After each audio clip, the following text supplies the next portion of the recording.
Good morning, everybody. Welcome back, or welcome if you're new. It is Sunday here, and I am getting some pork barbecue going for dinner tonight from a pig that we raised out back, which is so exciting.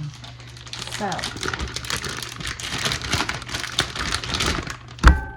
the only reason I say it's so exciting is because of all the hard work and effort and taking care of him that we did. It's just, I don't know, the fruits of your labor. You know what I mean?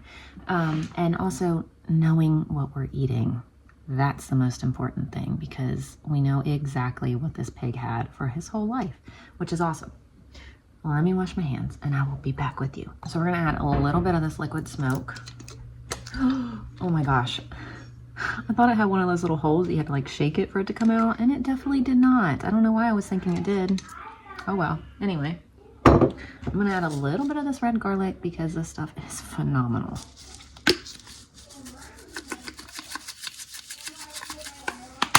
I'm gonna add this applewood, okay, just applewood rub. I thought it was smoked, but.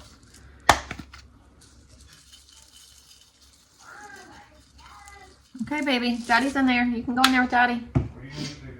And we're gonna add some barbecue sauce. This is the top kind of thing that I thought that the liquid smoke had. Ooh. And I'm also gonna add some of this Kinder's Hickory Brown Sugar barbecue sauce.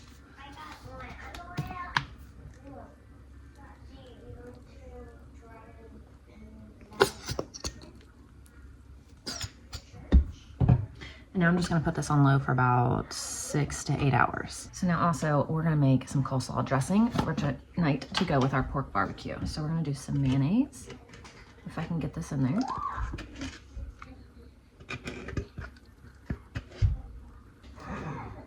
Some sugar.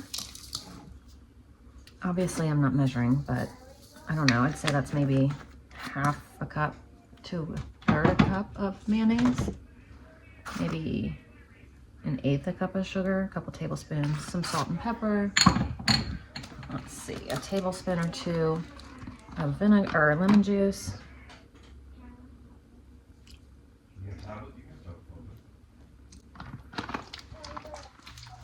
And same with apple cider vinegar, about a tablespoon, tablespoon and a half, 2 tablespoons.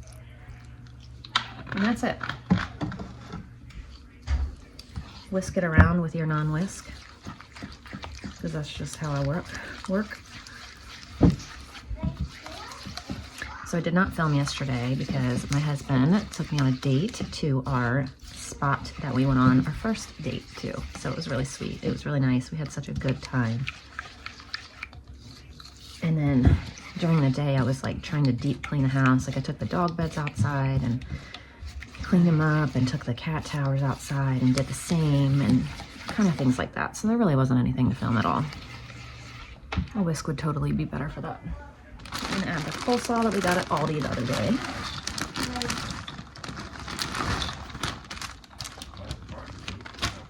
Mix this around, and we're just gonna put it in the fridge till dinner.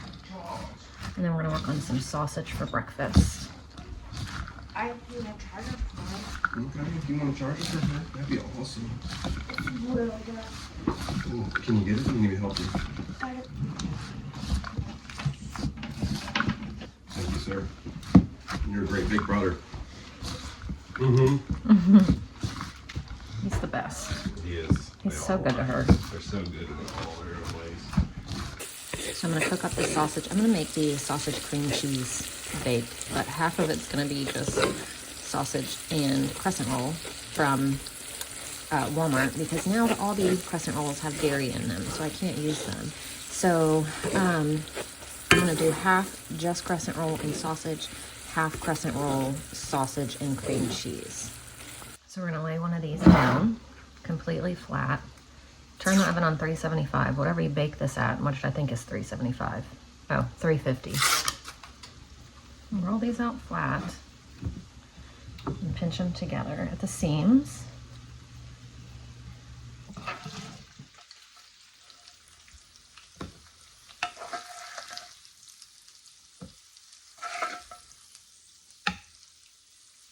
And then for the full pound of sausage, I use a whole block, but I'm gonna cut this in half because I use some of it over there.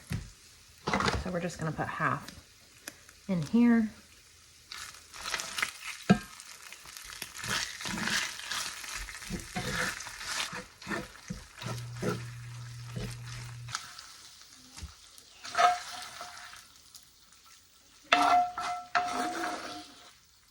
Put the rest of this on this side. We'll roll this out across the top again. And then we just bake 350 for, you know, however long you bake the crescent rolls, about 12-15 minutes.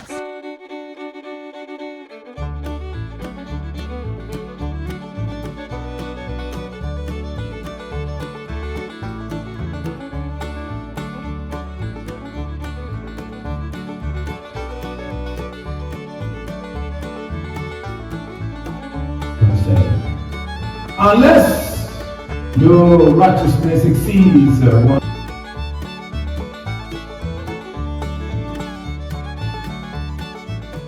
So we just got back from church and we're just heating up some leftovers. So the kids ate a lot at church and they're not ready for lunch. So Gary and I are actually eating lunch. I'm eating some leftover honey barbecue wings. I got these at Sam's Club, I think last time we went. They are so good. I think it's the first time I've ever gotten these ones and they're really, really delicious. But I made the whole bag yesterday for everybody and there's just a little bit left. So I'm eating some of these. Gary's eating leftovers from our date night last night. And then when the kids are ready, we'll figure out what they're gonna eat. But this pork smells phenomenal. It smells so good. I cannot wait to eat that. These are what the wings look like. And I'm telling you what, these are really good. Okay, so now I can't decide what I want to do first. I need to get school done for the week. So every weekend I go ahead and pull out all of the school stuff that we're gonna need, get everything pulled out of each individual book and hole punch it and put it in a binder labeled Monday through Friday for the things that we're gonna do for the week, because it makes it so much easier when having multiple kids and knowing ahead of time where things are and just like having it prepped out ahead of time. It just saves so much time the day of or the night before. So I need to go ahead and get all of that done. And also I need to go downstairs and grab the food that we're gonna need for the week, because I also meal plan and we have a very small kitchen and we have an even smaller pantry. So we keep all of our extra food downstairs and only bring up what we're gonna need for the week and put it in the fridge and freezer and the pantry.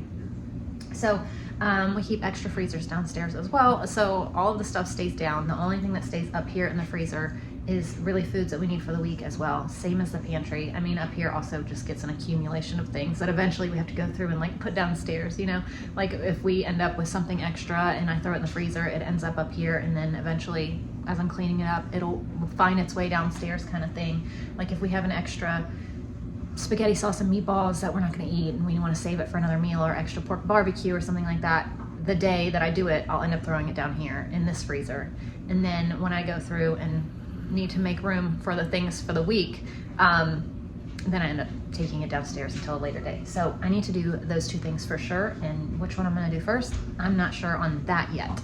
Also need to fold laundry. Layla was such a dear and got it all out. It's mostly just those new towels I bought that have been sitting in the dryer for a few days. I haven't done laundry, so I'm completely backed up on laundry as well. But we got a load going today, so that's a start.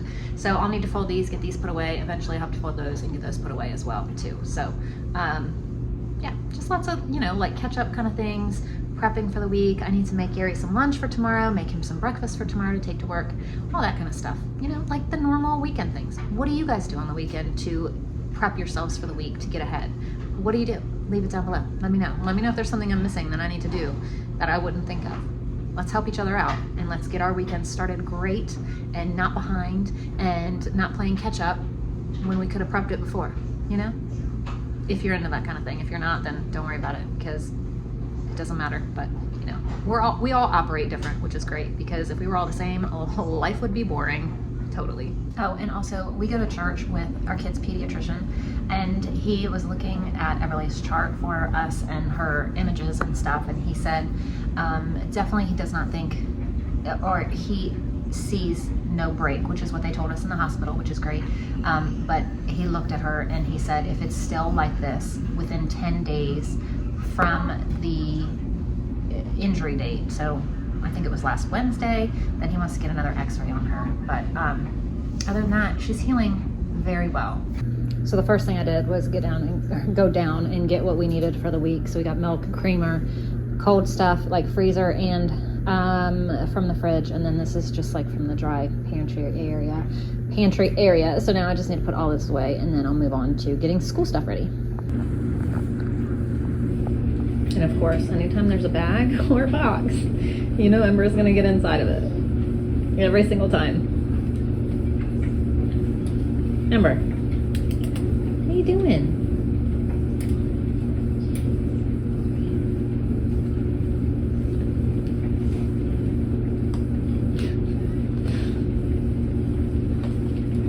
She's gonna make herself at home and take a little nap.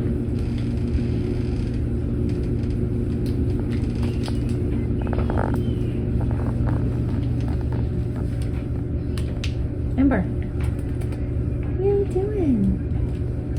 Oh, does that one look better?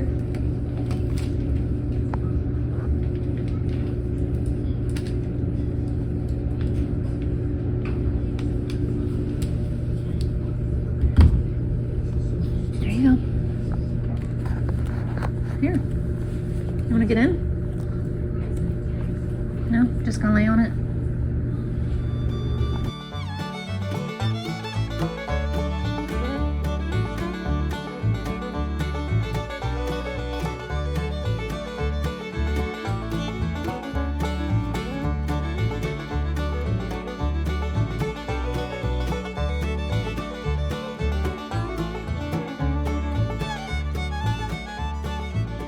So I've got all of their stuff set up and ready to go for tomorrow. I only do the little two. I do not do Ashlyn's because Ashlyn's is a lot more complex. Like theirs just goes in order by lesson, but Ashlyn's a lot of times has her refer to a previous lesson or a lot of jumping back and forth. So hers is easier to keep together. So we keep all of Ashlyn's books intact. The little kids, it's a lot easier to do it like this because there's not much jumping back at all. There randomly might be, but for them also, it's a lot less intimidating to see a few papers stacked up than it is books. So Ashlyn's age is different because she knows the amount of work she has to do. But for younger kids, I love doing it this way because what we do is I separate it by Monday, Tuesday, Wednesday. Monday, we just pull out this. That's it. So it's just a lot easier on them. And then Miss Layla loves to do her school. So she asked to do school, so she wanted to trace the letters, but we found this, I gave her this, and now she wants to trace the lines instead. Good job, Miss Layla.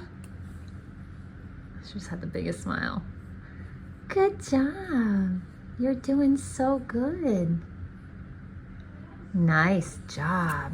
Yay. How about this one? How about this one? Can you do it? Yep. All right, look, let's do it like this. Ready?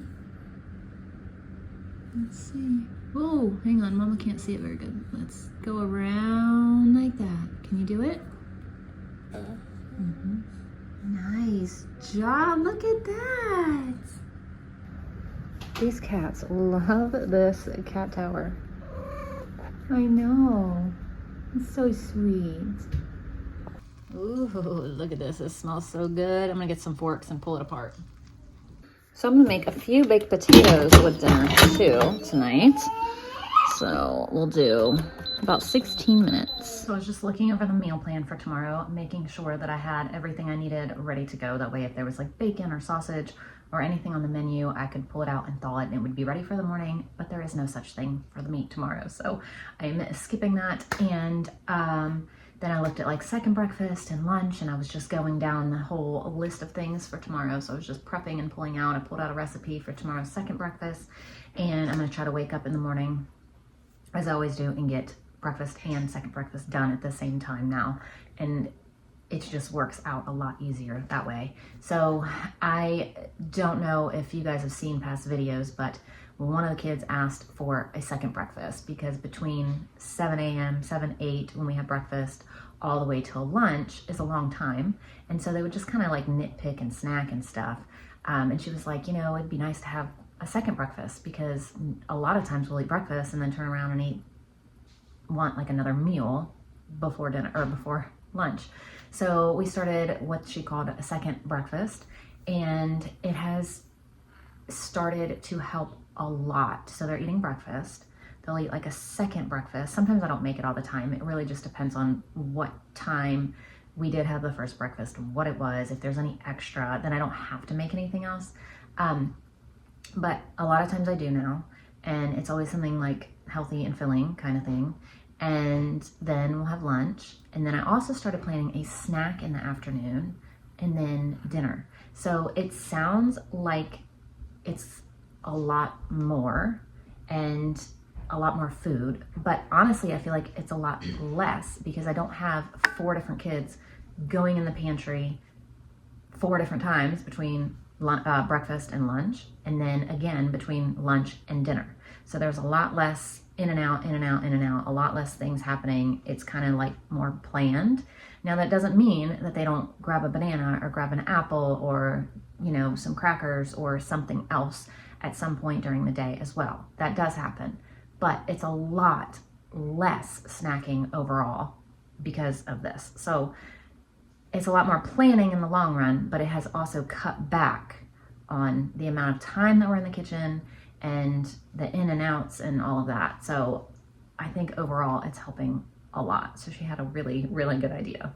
But anyway, I just put, she's standing right here looking at me, the cat. I put beans, oh. I put beans in the pot, and then I have water. I just put water on to boil. That way we can have corn on the cob. And then the potatoes are in the Instant Pot. I unplugged it and everything, but the pressure's still in there. It's releasing. So we can have the baked potatoes too with dinner. All right, dinner is done. We have baked potatoes, coleslaw, baked beans, corn on the cob, and the pork barbecue and sandwiches. And then I got out some stuff for baked potatoes, but I'm gonna start making some plates. Look at this delicious looking dinner. I am very excited to eat. Dinner was super filling, so much food, but all that food just goes so well together. It's so hard to know what to make because you want a little bit of this, a little bit of that, a little bit of this, and then you end up with it all. And it was just good. So anyway, we just got everything cleaned up. I'm about to get out the stuff that I'm gonna need for tomorrow's breakfast, and then get out our school stuff, and then start wrapping up and getting kiddos cleaned up and ready for bed. So thank you guys so much for watching, and we will see you tomorrow. Bye.